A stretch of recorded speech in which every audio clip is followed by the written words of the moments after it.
இன்னைக்கு நம்ம பார்க்க போகிற ரெசிபி வந்து ஒரு ஸ்வீட் ரெசிபி தான் பார்க்க போகிறோம். கலாக்கந்துங்கிற ஸ்வீட்டு தான் நம்ம இன்றைக்கி பார்க்க போகிறோம். அதுக்கு என்னென்ன இன்க்ரீடியன்ட்ஸ்ன்றதை நான் இப்போ சொல்லிடுறேன்.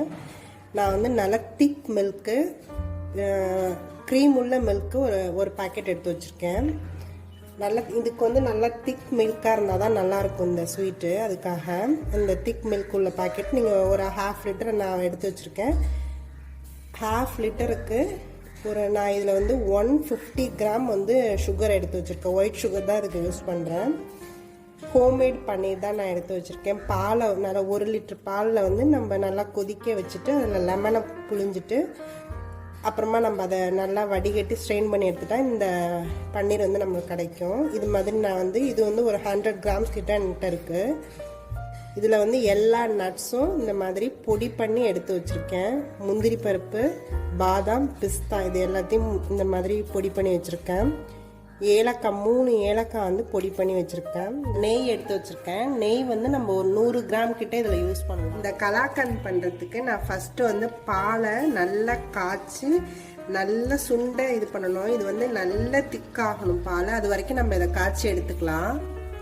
இந்த பால் வந்து நல்லா பொங்கிடுச்சு. இனிமேல் நம்ம கொஞ்சம் சிம்மில் வச்சு இந்த சைட்லலாம் இப்படி இவ்வளோலாம் எடுத்து விட்டு கிளறிக்கிட்டே இருக்கணும். ஆனால் இது கொஞ்சம் நம்ம சிம்மில் வச்சு தான் பண்ணணும். அப்போ தான் அது நல்லாயிருக்கும்.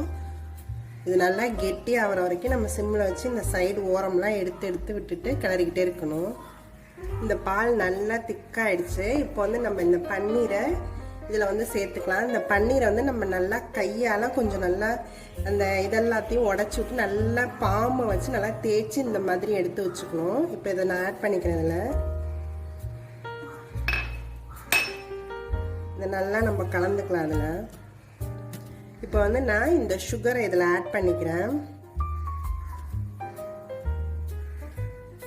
சுகர் இதில் ஆட் பண்ணியிருக்கனால கொஞ்சம் தண்ணி விடும். திரும்ப கொஞ்சம் நம்ம கெட்டியாக இருக்கணும். எல்லாத்தையும்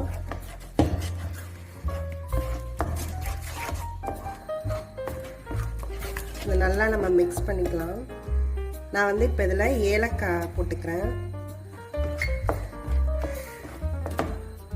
நான் வந்து கொஞ்சமாக ரோஸ் வாட்டரும் ஆட் பண்ணுறேன். நீங்கள் ரோஸ் வாட்டர் ஆப்ஷன் தான், நீங்கள் வேணும்னா ஆட் பண்ணிக்கலாம். இல்லைன்னா வெறும் ஏலக்காய் பொடி மட்டும் போட்டுட்டு விட்டுடலாம். இது நல்லா திக்காகிடுச்சு. நான் வந்து இது 2 செட்டாக பிரிச்சுக்க போகிறேன்.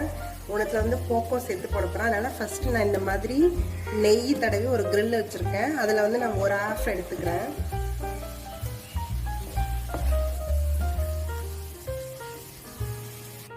இதில் வந்து நான் கொஞ்சமாக கொக்கோ பவுடர் சேர்த்துக்கிறேன்.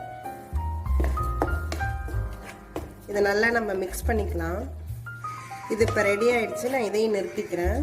நம்ம ஃபஸ்ட்டு வந்து இந்த ஒயிட் பேஸை வந்து நல்லா ஸ்ப்ரெட் பண்ணிக்கலாம். இது மேலே வந்து நம்ம இந்த கொக்கோ பவுடர் போட்ட ப்ரௌனை வந்து ஸ்ப்ரெட் பண்ணலாம். அடுத்தது இந்த மாதிரி ஸ்ப்ரெட் பண்ணி முடிச்சாச்சு. இப்போ இது மேலே வந்து நம்ம இந்த நட்ஸ் எல்லாத்தையும் இதில் போட்டுக்கலாம். நம்ம இது வந்து ஒரு 2 ஹவர்ஸ் வந்து செட் ஆகணும். ஃப்ரிட்ஜில் வச்சா 1 ஹவர், வெளில வச்சா 2 ஹவர்ஸு. இது செட் ஆன பிறகு நம்ம இதை வந்து பீசஸ் போட்டுக்கலாம். இந்த மாதிரி ஸ்ப்ரெட் பண்ணோன்னா ஒரு லைட்டாக ஒரு ப்ரெஸ் கொடுத்தா போதும். இது நல்லா செட் ஆகிக்கும்.